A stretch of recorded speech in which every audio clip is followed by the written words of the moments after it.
Good morning, Kentucky! I hope that wasn't too annoying for you. Okay, so happy May 10th. Today is May 10th. Every day should be a holiday. No day is more specific than any other day. Every day is a wonderful experience of life, of sunshine, warmly on your face, that old Gaelic blessing. So May 10th, there's three events that I want to point out for today. And there's the Happy Transcontinental Railroad Day, the National Guard Association of the United States building in Washington, D.C. is taken care of by the Weather Underground, and Jefferson Davis is captured today. Okay, so those are the three holidays that I'm going to be celebrating. And, okay, so May 10th, 1869, the reason why it's Happy Transcontinental Railroad Day, which these are my favorite, the scientific holidays are my favorite. Unfortunately, the politics, right, it just stops science, especially anti-science politics. But on this day, May 10th, 1869, 4 years after the end of the American Civil War, the first transcontinental railroad is completed. Transcontinental, meaning it went from the sea to shining sea, right? Pacific and the Atlantic. The Union Pacific and the Central Pacific joined 1,700 miles of track connecting to the eastern networks. Representatives of both railroads take turns driving the final golden spike into the ground during a ceremony at Promontory Summit in the Utah Territory. Okay, so this should be a huge event for everybody who lives in, all the Mormons that live in Utah. Speaking of Mormons, right, we had the Nogglers actually just got arrested for having 10 kids. And not, letting them go to school or something. I don't know. They have unschooling techniques and the local authorities hated it. And the local authorities, they don't really like evidence or, probable cause. They kind of just like fuck with people, right? But it's weird because I just read an article that says in Breckinridge County 2 years ago, there is a deputy who resigned, but they didn't connect it directly. This article directs it, says that he was having sex with a 15-year-old, along with two Kentucky State Troopers and a cop in Elizabethtown. So there was four fucking, Kentucky police officers who was fucking a 15-year-old, and then he resigns, out of the blue, right? They didn't fire him. They give him the option to resign, right? He did it on his own, right? Voluntarily. And how nice, right? They respected his dignity. They let him go about his way. Probably had a paid vacation for a while. But that's the same sheriff's department. The same sheriff's department is the one that had also arrested the Nogglers. And so I wonder, Nicole she's a cutie, right? And so I wonder if there is something, some sort of sexual overtones behind it. Are they in love with her? Do they want, what's up? They also took the kids when she was, today is supposed to be a day of celebration. But they took the kids when, just to finish my thought, they took the kids when it was just her and the husband wasn't around. So, just a woman, then I'll take your kids away from you. What are you going to do? And it's bullshit. It's bullshit. The oppressors versus the oppressed, the state versus the individual, rich versus poor. It has all the elements of, this family being victimized. And so unless there is some Catholic Church shenanigans, unless there's some violence, some child abuse, this is Breckinridge overstepping their bounds, kidnapping children, spreading around. I heard that CPS makes money off of taking people's kids and then, putting in foster families. And then it's real fucked up. I also heard, people dying and bad things happen when you're at the foster house. It's not your own kid. And where are they? Nobody knows where they're at, and hopefully they're safe, right? We hope that they're safe. But what the fuck, right? That's nuts. This is like a network. This is an intricate network of kidnapping. All right, the sheriff comes to your house, takes your kids, and they have somebody in Warren County, somebody in Hancock County, somebody in Meade County, and then they hide your kids into those houses, and it's all hush hush, don't tell nobody, and for an allegation, for a complaint, for somebody just saying something happened, anybody could say anything, right? In fact, Nicole said something about the sheriff was guilty, she could just allege that he was guilty of something, and therefore now he needs to be investigated, right? She filed a complaint, now he needs to be investigated. And that's all that it should take if you're being, equal under the law. So happy Transcontinental Railroad Day.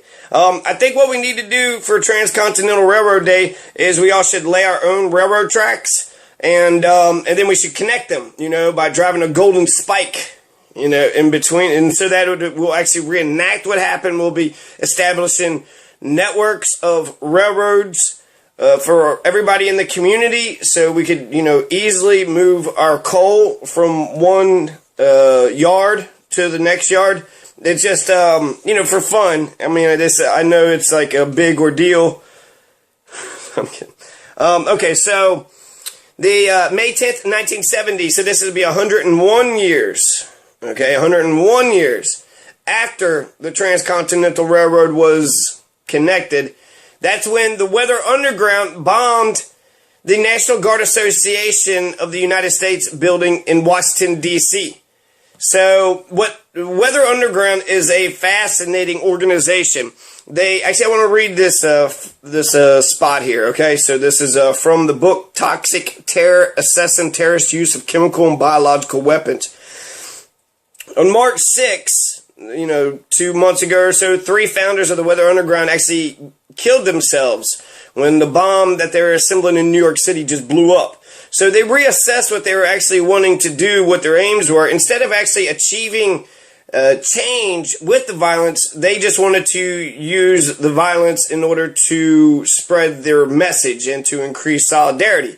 And so before, I think what they were trying to do was, force the players and the decision makers to make the right decisions, or else something bad would happen to them. But once they changed their philosophy to one of, because they never killed anybody. They had died themselves, right? Which could be revolutionary suicide.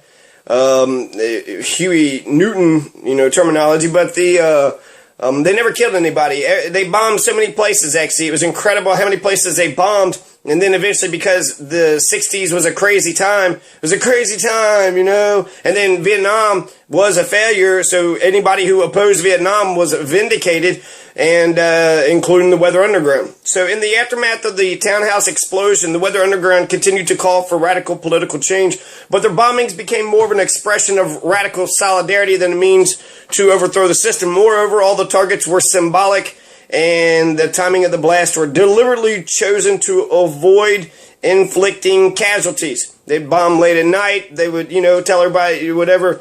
It's amazing. How did they was able to bomb the Pentagon. They was able to bomb police stations and statues and just a whole bunch of things that you think would be pretty well protected. The Pentagon's, that's the hub of the military industrial complex. We're the empire. So if the Weather Underground is able to get into the Pentagon, that's amazing. That's incredible. So they had to have some solidarity, some people on the inside, or they was able to get somehow they was able to get access to the place, plant the bomb, and then get out. And then nobody died, right? So the building, it was exploded. Then a week later, the Weather Underground said they're responsible for it, and they did it because of the invasion of Cambodia. Why were we invading Cambodia? Why were we in Vietnam? Why were we in Korea?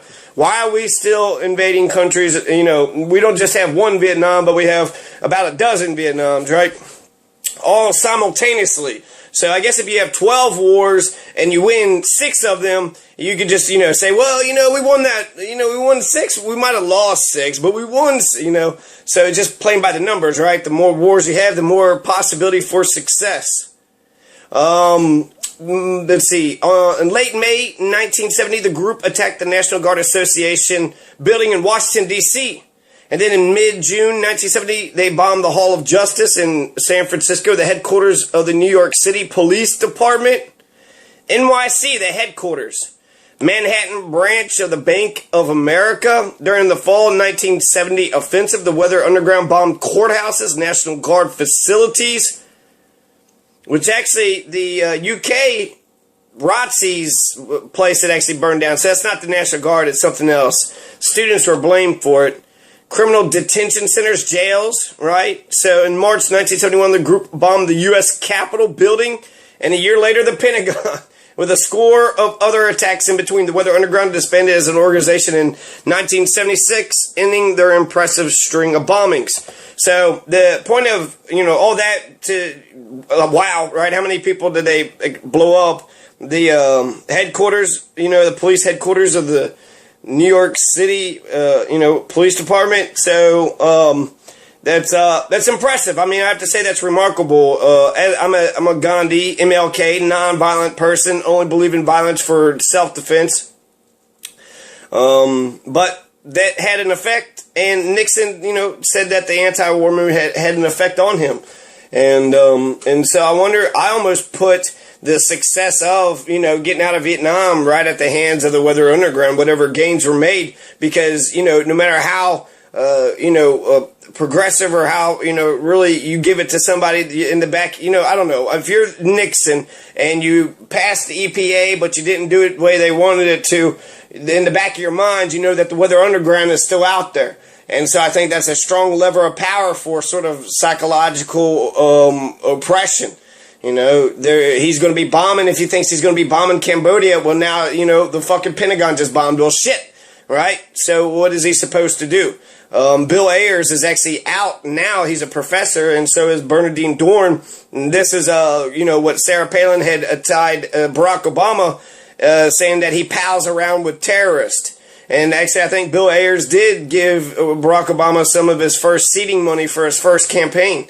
So actually, maybe I should contact Bill Ayers for my campaign.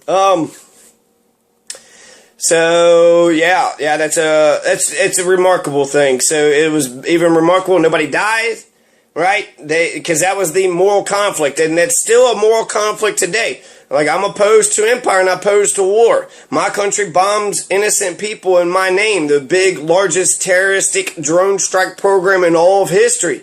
And they continue to do that every day. And how do you stop it? What do you do to stop it? Like, yeah, you can run for office and do this and do that and try to get the levers of power, but it still happens and it still carries on.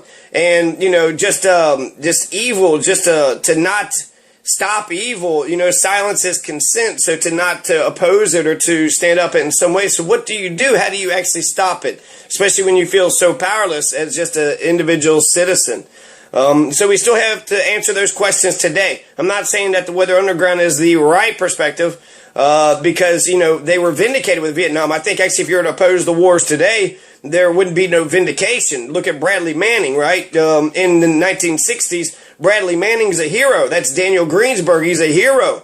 But because it's 2000s, you go to fucking prison. In Germany, they got statues of Edward Snowden and Julian Assange and Chelsea Manning, right? So in Germany, they recognize that the American police industrial military complex state, the surveillance state, is not just, it sucks for us, it sucks for the entire fucking world. And they've recognized those three folks as being a hero, and they've erected a statue.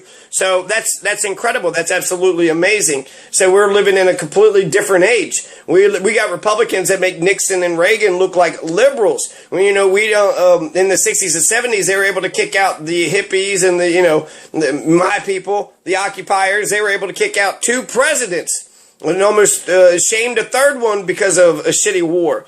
But we've had shitty wars, the millennials for the last, since, I'd like to say since W, but actually Bill Clinton was bombing Sudan. So we've been an empire since 1898. And so that's the beginning of innocent bloodshed happened in 1898.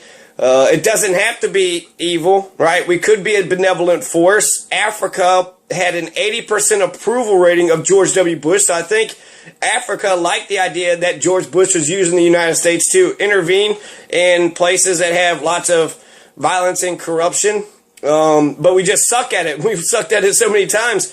that, give that authority to the United Nations. I do want world peace. I do want security in the world. And the empire, I don't think, protects me.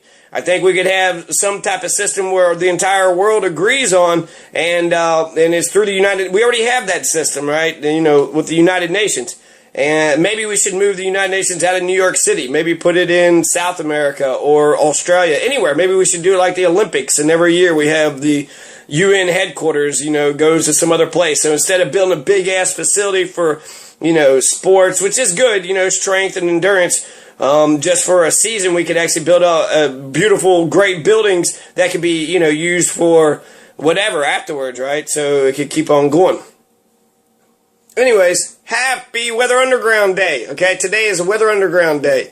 And all those other events, right, that I had mentioned would also be Weather Underground Day. May 10th, 1970, National Guard Association of the United States, a single homemade bomb enclosed in a briefcase explodes at the entrance to the NGA-US, at the entrance. So it was in a briefcase. They walked up to the entrance, set it down, and then got the fuck out of there, right? Windows in the building and surrounding area were blown out, so it was a massive bomb. I wonder what kind of bombs they were actually using. The bombing occurs the night following the massive demonstration in D.C. protesting the U.S. incursion into Cambodia. The radical leftist group Weather Underground organization claims responsibility.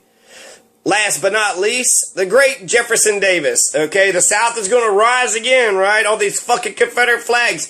The Confederates were the original terrorists. They were treasonous fucking dickheads. They fought against America, against the United States. So they would be the Al-Qaeda of today. The fucking, the states' rights. Fuck you. You just wanted to keep your damn slaves. And actually, most of the people that fought in the South didn't have fucking slaves. So they were protecting the 10,000 owners, right? So talk about some fucking mammy shit. Talk about some Uncle Tom shit. Not only were you not, be taken care of, but you were sitting there fighting so that your massa could own some slaves. The fact that your massa owned slaves is the reason why you were such cheap labor. You were such cheap wage, right? Would you rather, not pay a man to do all your work or pay a man? You would rather have it free. So actually having slaves depressed poor white people's wages. It made no sense to defend the institution of slavery, but lots of Southerners did it. 40,000 in Kentucky, 100,000 Kentuckians, including 25,000 black folks,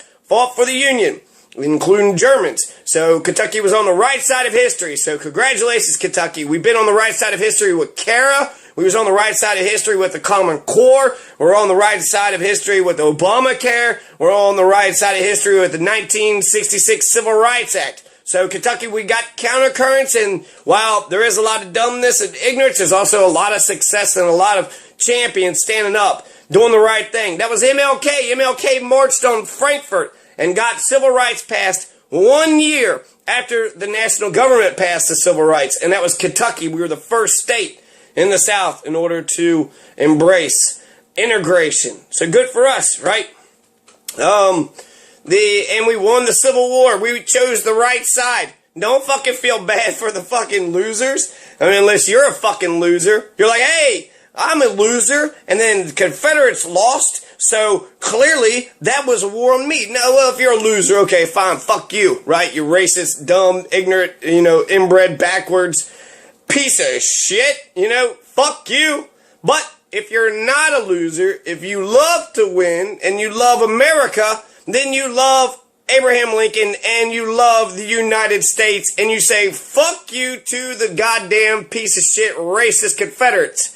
For independence and freedom, fuck you. That's not the reason. It was racism and it was slavery.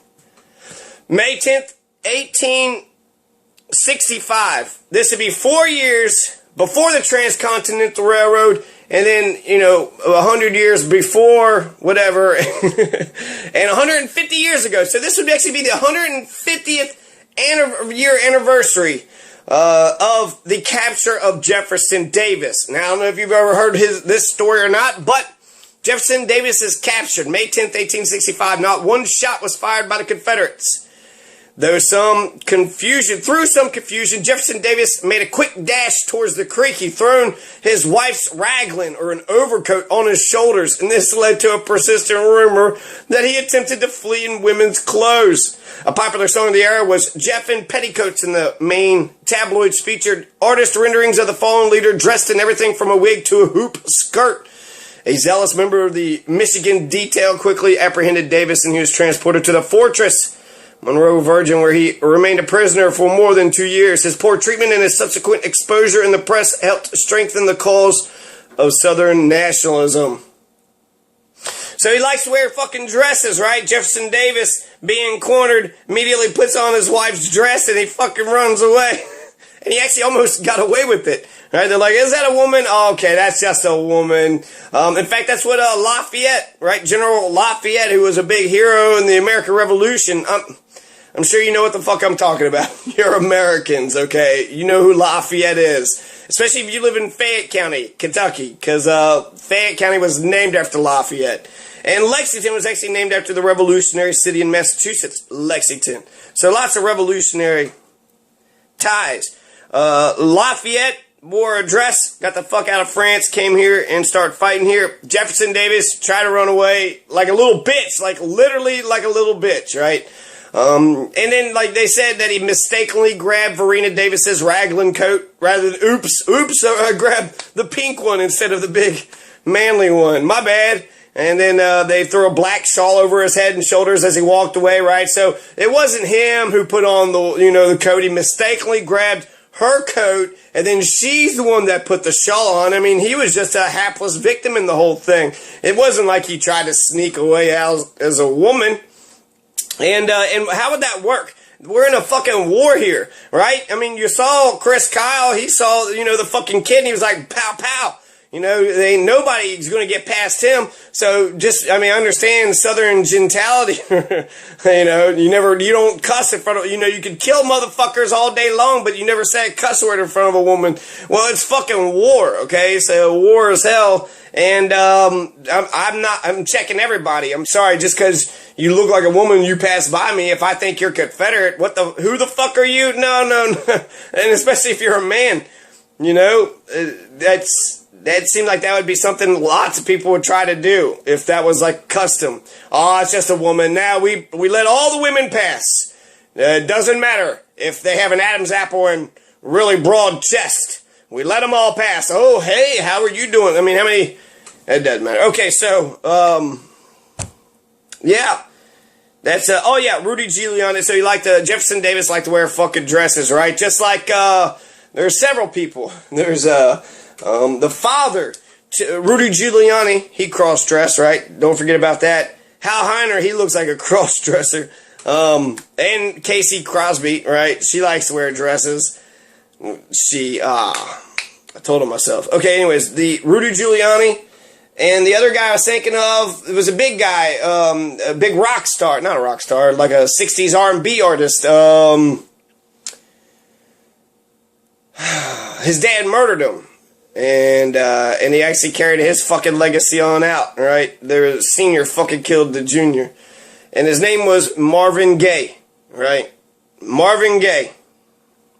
He's got the let's get it on. Yeah, let's get it on. And then he also he sings better than that. But also, Mother, why is there so many children dying? Father, he's got that song. What's going on? So, sing some Marvin Gaye? No, something about Confederates. So what do we need to do? How do we celebrate Weather Underground Day? Talking about it, right? Acknowledging it. Weather Underground Day. You should not go mimic their events. I don't know. Let's talk about the war. That's a good Weather Underground thing. And a day, something to do for Weather Underground. And then the Confederacy. The fucking, fuck him. Fuck this weird-ass, sunken-faced, fucking Jefferson Davis, you fucking prick. What a prick, right? Pretends to be like, I am prim and proper. I wear a suit and I know what, A true gentleman never does this, and a true gentleman never does that. And, come here, slave. You don't let me do the slaves, well then fuck you. That's civilization. That's what the fuck these goddamn motherfuckers and the Northerners, the Yankees, they fucking worked with these assholes for the first 100 years. And they all had slaves in the beginning, right? Fucking Washington, fucking Jefferson. Every one of them had motherfucking slaves. Is that the only way you could get up in the world, was to own fucking people? So, yeah, slavery is bullshit. And we should outlaw slavery for everybody, including the children of farmers. No, you can't make your kids into slaves. You can't do that. So, in slavery, in child abuse, and sexual abuse, and stop fucking with people. Let people homeschool their, kids however they want to.